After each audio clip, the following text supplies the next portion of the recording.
नमस्कार, मी Amit Kolekar. Tarun Bharat news bulletin मध्ये आपल्या सर्वांचं स्वागत. आता पाहूयात दिवसभरातील महत्त्वाच्या घडामोडी. महाराष्ट्रासह कर्नाटक, मध्य प्रदेश, तामिळनाडू या राज्यात महत्त्वाची मानल्या जाणाऱ्या दख्खनचा राजा श्री ज्योतिबा देवाची चैत्र यात्रा आज शनिवारी अमाप उत्साहात पार पडली. कडाक्याच्या उन्हाची तमा न बाळगता दख्खनचा राजा श्री ज्योतिबा देवाच्या दर्शनासाठी चैत्र यात्रेच्या आज मुख्य दिवशी देशभरातून लाखो भाविकांची गर्दी झाली होती. वाडी रत्नागिरी येथील ज्योतिबाचा डोंगर भक्तांच्या अलोट गर्दीने फुलून गेला होता. ज्योतिबाच्या नावाने चांग भलचा अखंड गजर करत चैत्र यात्रेचे मुख्य आकर्षण असणाऱ्या सासनकाठ्या ज्योतिबा डोंगरावर दाखल झाल्या होत्या. डोंगरवाटा भाविकांच्या गर्दीने फुलून गेल्या होत्या. बैलगाडी, खासगी वाहन तसेच पायी चालत भाविक डोंगरावर दाखल होत होते. कडाक्याच्या उन्हातही भक्तगण पायी दर्शनासाठी जात होते. गुलाल, खोबरे, बंदी नाणी यांची पालखीवर होणारी उधळण, प्रचंड उंचीच्या फुलामाळांनी सजवलेल्या सासनकाठ्या मिरवणुकीचे मुख्य आकर्षण होते. भर उन्हात तरुण वर्ग गुलालात चिंब होऊन नाचत होता. मुखात ज्योतिबाच्या नावाने चांग भलचा अखंड गजर करत भाविक सासनकाठ्या नाचवत मग्न झाले होते. जात ही जनतेच्या नव्हे तर पुढाऱ्यांच्या मनात असते. राजकीय पक्ष सोयीनुसार त्याचा वापर करीत असतात. आपण मात्र जाती व्यवस्थेच्याच विरोधात असल्याचे सांगून खासदार जगदीश शेट्टर यांनी जातीनिहाय जनगणतेला अप्रत्यक्षपणे विरोध दर्शविला. आज आयोजित पत्रकार परिषदेत ते बोलत होते. सध्या कर्नाटकात SC, ST, Lingayat, OBC, Maratha, Dhangar यांची आरक्षणासाठी आंदोलने सुरू आहेत. त्यामुळे राज्यात जातीनिहाय जनगणना करू नये असे त्यांनी यावेळी सांगितले. हिंदवाडी येथील श्री घुमटमाळ मारुती मंदिरात श्री हनुमान जन्मोत्सवानिमित्त काल व आज विविध कार्यक्रमांचे आयोजन करण्यात आले होते. काल शुक्रवारी रात्री वारकरी संप्रदाय भजनी मंडळाचे भजन पार पडले. आज शनिवारी पहाटे हनुमंताच्या मूर्तीवर हजारो भक्तांतर्फे अभिषेक झाल्यानंतर पहाटे 5 वाजल्यापासून हबप श्री कृष्णमूर्ती बोंगाळे यांचे हनुमान जन्मोत्सवावर प्रवचन झाले. ठीक 6:25 हनुमान जन्मोत्सवाचा सोहळा अनेक भक्तांच्या उपस्थितीत संपन्न झाला. यावेळी महिलांच्या वतीने भजनाचा कार्यक्रम आयोजित करण्यात आला होता. घुमटमाळ मारुती मंदिर ट्रस्ट कमिटीच्या वतीने उपस्थितांचे स्वागत करण्यात आले. दुपारी महाप्रसादाला भक्तांची अलोट गर्दी पाहायला मिळाली. सगळीकडे हनुमान जयंती साजरी होत असताना दुर्गराज रायगडवर भर दुपारी आजच्या चैत्र पौर्णिमेच्या तिथीला हिंदवी स्वराज्य संस्थापक सकल जनांचे पालन करते छत्रपती श्री शिवाजी महाराज आपल्यातून निघून गेले होते. छत्रपती शिवाजी महाराजांनी केलेल्या कार्याची जाणीव सकल हिंदू समाजाला सदैव राहावी म्हणून श्री शिवप्रतिष्ठान हिंदुस्थान बेळगावच्या वतीने श्रद्धांजली वाहण्यात आली. छत्रपती शिवाजी उद्यान येथे प्रारंभी प्रेरणा मंत्राने सुरुवात करून महाराजांच्या मूर्तीला अभिषेक व विधिवत पूजन करण्यात आले. प्रांत प्रमुख किरण गावडे, जिल्हा प्रमुख विश्वनाथ पाटील, शहर प्रमुख अनंत चौगुले व धारकरी मारुती पाटील यांच्या हस्ते महाराजांच्या मूर्तीला पुष्पहार घालण्यात आला. दरम्यान किरण गावडे यांनी उपस्थित शिवभक्तांना मार्गदर्शन केले. गृहमंत्र्याने याची सांगता करण्यात आली. या प्रसंगी विभाग प्रमुख पुंडलिक चव्हाण, चंद्रकांत चौगुले, किरण बडवानाचे, गजानन निलजकर, विजय कुंटे, अमोल केसरकर, युवराज पाटील यांच्यासह बहुसंख्येने शिवभक्त आदी उपस्थित होते. आंतरराष्ट्रीय बाजारपेठेतील घडामोडीमुळे सोन्याच्या दरात मोठी वाढ झाली आहे. मागील 2 दिवसात प्रति 10 ग्रॅम सोन्याच्या किमतीत सुमारे 6,000 रुपयांची वाढ झाली असून सध्या 24 कॅरेट सोन्याचा दर 96,164 रुपये प्रति 10 ग्रॅम इतका झाला आहे. मुख्य कारणामध्ये अमेरिका आणि चीन मधील व्यापार युद्ध, जागतिक महागाई आणि कच्च्या तेलाच्या किमतीतील वाढ याचा समावेश आहे. यामुळे सोन्याची मागणी वाढली असून दरात वाढ झाली आहे. विशेषतः लग्नसराईच्या काळात ही वाढ ग्राहकांसाठी चिंतेचा विषय ठरली आहे.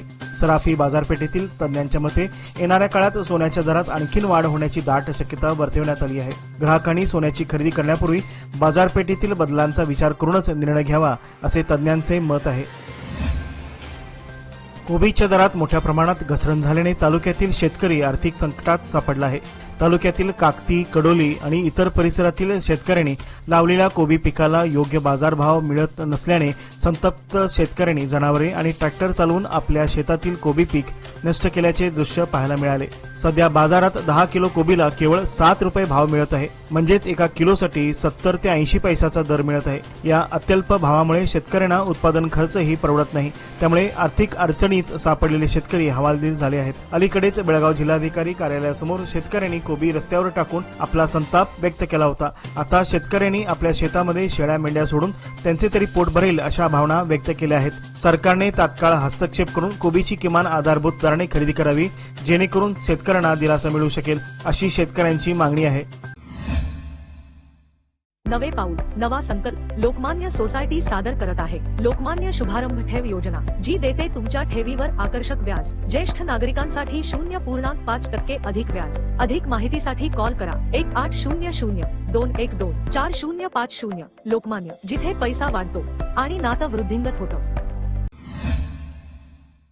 बेळगाव तालुक्यातील गणेशपूर सरस्वती नगरातील रहिवाशांनी पिण्याच्या पाण्याच्या टंचाईबाबत जिल्हा पंचायत मुख्य कार्यकारी अधिकारी राहुल शिंदे यांच्याकडे निवृत्त सरकारी कर्मचाऱ्यांच्या संघटनेच्या नेतृत्वाखाली तक्रार दाखल केली आहे. सरस्वती नगरातील सुमारे 2,500 लोकसंख्या असलेल्या या परिसरात पिण्याच्या पाण्याचा पुरवठा अत्यल्प आहे. बेनकनहळ्ळी ग्रामपंचायतीकडे पाणी पुरवठ्याबाबत तक्रारी करण्यात आल्या होत्या, परंतु अद्याप कोणतीही ठोस उपाययोजना हाती घेण्यात आलेली नाही. त्यामुळे नागरिकांना पिण्याच्या पाण्यासाठी मोठ्या अडचणींचा सामना करावा लागत आहे. त्यामुळे आम्हाला सुरळीत पाणी पुरवठा करावा अशी मागणी यावेळी करण्यात आली.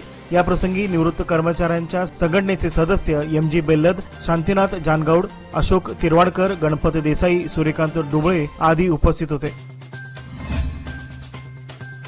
बेळगाव पांगुळ गल्ली येथील अश्वत्थमा मंदिरातील मारुती मंदिरात हनुमान जन्मोत्सव मोठ्या भक्तिभावात साजरा करण्यात आला. यावेळी दही, दूध, तूप व फळांनी श्री मारुतीच्या मूर्तीला विधिवत अभिषेक घालण्यात आला. पारंपरिक पद्धतीने मारुतीचा पाळणा गाऊन महिला आणि मंडळातील सदस्यांनी भक्तिगीत गायले. या भक्तिमय वातावरणात मोठ्या संख्येने भाविक सहभागी होऊन जन्मोत्सव साजरा केला. यावेळी गल्लीतील पुजारी आनंद भातकांडे, पंच मल्हारी कुराडे, अरुण मुदगेकर, किरण कावळे, अनंत कुसेकर, मिथुन कुराडे, संजय भातकांडे आदीसह महिला वर्ग मोठ्या संख्येने उपस्थित होते. कृष्णा नदीच्या शेजारी असलेल्या जमखंडी तालुक्यातील रबकवी बनहट्टी गाव परिसरात भीषण पाणी टंचाई निर्माण झाली होती. त्यामुळे प्रशासनाने तातडीने हिप्परगी बॅरेजमधून कृष्णा नदीत 0.20 TMC पाणी सोडले आहे. त्यामुळे शेतकरी आणि गावकऱ्यातून समाधान व्यक्त करण्यात येत आहे. जमखंडी तालुक्यातील मुत्तूर, मायगुरू, कंकणवाडी आदी गावात पाणी टंचाईमुळे नागरिकांना व जनावरांना पाणी पिण्यासाठी अडचणी निर्माण झाल्या होत्या. त्यामुळे या परिसरात पाण्याची भीषण टंचाई लक्षात घेऊन हा निर्णय घेण्यात आला आहे. प्रत्येकाने पाण्याचा योग्य वापर करावा असा आदेशही अधिकाऱ्यांनी काढला आहे.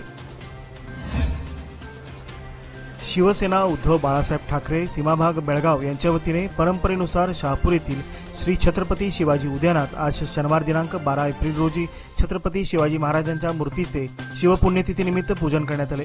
सकाळी 10 वाजता प्रेरणा मंत्राने पूजेला सुरुवात करण्यात आली. शिवसेनेचे उपजिल्हाप्रमुख बंडू केरवाडकर तसेच PJ घाडी यांच्या हस्ते पूजन करण्यात आले. या प्रसंगी उपस्थित उपशहर प्रमुख प्रवीण तेजम, प्रकाश राऊत, विठ्ठल उंद्रे, प्रकाश हेबाजी, बाळकृष्ण चव्हाण पाटील, बाळू भोसले, अमर कडगावकर, गणपत सुवारे आदी शिवभक्त उपस्थित होते. आज 12 एप्रिल रोजी शनिवारी भारतभरातील अनेक UPI वापरकर्त्यांची डिजिटल पेमेंट्स ठप्प झाली होती. युनिफाईड पेमेंट्स इंटरफेसमध्ये तांत्रिक समस्या आल्या कारणास्तव हे घडले असल्याचे समजते. दरम्यान पेटीएम, फोन पे आणि गुगल पे सारख्या लोकप्रिय ॲप्सनी काम करणे बंद केल्याची तक्रार अनेक वापरकर्त्यांनी सोशल मीडियावर आणि आउटेज ट्रॅकिंग प्लॅटफॉर्मवर नोंदविली. या समस्येमुळे किराणा खरेदी, बिल पेमेंट्स आणि फंड ट्रान्सफरसाठी UPI वर अवलंबून असलेल्या अनेकांना या गैरसोयीचा सामना करावा लागला. सोशल मीडियावर याबाबत मोठ्या प्रमाणात चर्चा रंगली होती, तर आउटेज मॉनिटरिंग वेबसाईटवर याची रिअल टाइम नोंद झाली. ऑनलाईन सेवा समस्यांचा मागोवा घेणाऱ्या डाऊन डिटेक्टर या प्लॅटफॉर्मवर मोठी वाढ नोंदविली गेली. हनुमान जयंतीनिमित्त जय बजरंगबलीचा जयघोष सुरू असतानाच हनुमान मंदिरात वानराने प्रवेश करून पूजाविधी कार्यक्रमात सहभाग घेतल्याची घटना बेळगाव तालुक्यातील मुतगा या गावातील कंचवीर नगर येथील श्री गणेश हनुमान मंदिरात आज शनिवारी घडली. हनुमान जयंतीच्या दिवशीच घडलेल्या या अद्भुत घटनेने गावात चर्चेला उधाण आले होते. कंचवीरनगर मुदगा येथील हनुमान मंदिरात आज शनिवारी सकाळी एका वानराने प्रवेश केला. त्याने मारुती रायाला साष्टांग दंडवत घालून हनुमंताच्या मूर्तीसमोरील नैवेद्य ग्रहण केले. सदर वानर मंदिरात प्रवेश करताना काही भाविकांनी ही घटना मोबाईलमध्ये कैद केली. या वानराला बघण्यासाठी भाविकांची मोठी गर्दी झाली होती.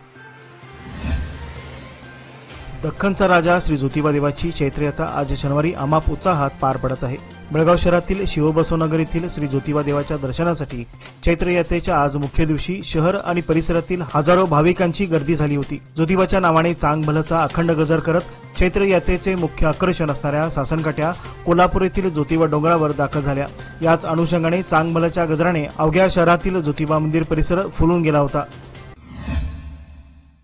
लोकमान्यच्या मुदत ठेव योजना म्हणजेच सुयोग्य कालावधीत सर्वोत्तम व्याजदर. आता तुमच्या गुंतवणुकीवर मिळवा 10.60% परतावा. अधिक माहितीसाठी आजच संपर्क करा 1800212450. लोकमान्य, प्रत्येक पावलावर तुमच्या सोबत. योजना फक्त सभासदांकरिता. नियम व अटी लागू.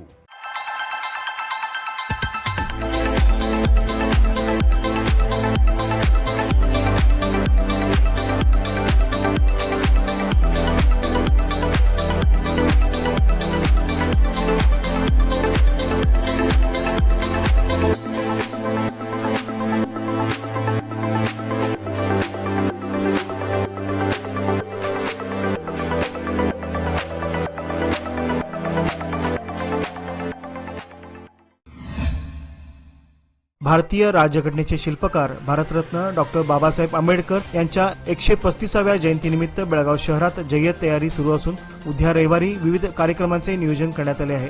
जयंती उत्सवासाठी डॉक्टर आंबेडकर उद्यानात भव्य शामियाना उभारण्यात आला असून रंगरंगोटी करण्यात येत आहे।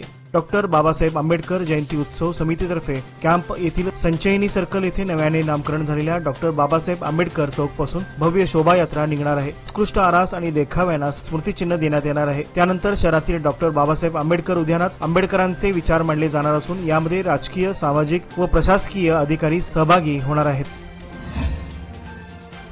हिंदू हृदय सम्राट शिवसेना प्रमुख वंदनीय बाळासाहेब ठाकरे यांच्या जयंतीनिमित्त शिवसेना उद्धव बाळासाहेब ठाकरे यांच्या वतीने लोककल्याण मोफत आरोग्य शिबिर सुरू करण्यात आले होते। हे आरोग्य शिबिर बेळगावसह खानापूरमधील जवळपास 70हून अधिक गावात राबविण्यात आले। पहिल्या टप्प्यातील आरोग्य शिबिरांची सांगता आज इनामबडस तालुका बेळगाव या गावात राबविण्यात आलेल्या शिबिराने झाली। यावेळी शिवसेना जिल्हा प्रमुख प्रकाश शिरोळकर, युवा नेते अध्यक्ष Shubham Shelke, Dhananjay Patil, Manohar Undre, doctor Ravindra Chavan, doctor Sharad Chavan, doctor Shivam Bhosale, doctor Mayur More, Ramesh Malvi, gram panchayat सदस्य प्रकाश मीनाजी सुतार, ग्रामपंचायत सदस्य रूपा सुतार, अनुराधा कांबळे, सदस्य विठ्ठल पाटील, सदस्य नारायण पाटील, ग्रामस्थ, नागरिक व महिला आदी उपस्थित होते। महाराष्ट्र शासनाने सीमा भागातील 835 गावातील विद्यार्थ्यांसाठी शैक्षणिक सुविधा उपलब्ध करून दिलेल्या आहेत। त्यामध्ये सर्वच विद्याशाखेतील अभ्यासक्रमासाठी पदवी, पदव्युत्तर आणि संशोधनासाठी निशुल्क शिक्षण आणि निशुल्क राहण्याची सुविधा उपलब्ध करून दिल्यामुळे सीमा भागातील उच्च शिक्षण घेणाऱ्या मुला-मुलींना मोठ्या संधी उपलब्ध झाल्या आहेत। याचा लाभ घेऊन विद्यार्थ्यांनी आपली शैक्षणिक प्रगती साधावी असे आवाहन प्राचार्य डॉक्टर अच्युत माने यांनी केले आहे। सध्या टोमॅटोचे उत्पादन वाढल्यामुळे दरामध्ये मोठ्या प्रमाणात घसरण झाली आहे। त्याचा फटका शेतकरी वर्गाला बसला आहे, तर दर कमी झाल्यामुळे ग्राहकांना दिलासा मिळाला आहे। बाजारात सध्या टोमॅटोची आवक प्रचंड वाढली आहे। परिणामी घाऊक बाजारात टोमॅटोचा दर प्रति किलो 20 रुपयापर्यंत उतरला आहे, तर होलसेल मार्केटमध्येही दर कमी झाले आहेत। शाळांच्या सुट्ट्या, यात्रा, लग्नसराई आणि पर्यटनामुळे प्रवाशांच्या संख्येत झपाट्याने वाढ होऊ लागली आहे। त्यामुळे बस सेवेवर अतिरिक्त ताण वाढू लागला आहे। शक्ती योजनेमुळे बस सेवा अनियमित होऊ लागली आहे। त्यातच उन्हाळी हंगामातील वाढत्या प्रवाशामुळे बस सेवेवर अतिरिक्त भार पडत आहे। विशेषतः लांब पल्ल्यासाठी बसेस धावू लागल्या आहेत। शाळा, महाविद्यालयांना सुट्टी पडल्याने कुटुंबासह मूळ गावी परतणाऱ्या प्रवाशांची संख्या वाढली आहे। बेंगळूर, मंगळूर, हैदराबाद, पुणे, मुंबई, तिरुपती, गोवा आदी ठिकाणी प्रवासी प्रवास करू लागले आहेत। या पार्श्वभूमीवर परिवहनलाही या मार्गावर अतिरिक्त बस फेऱ्यांचे नियोजन करावे लागणार आहे।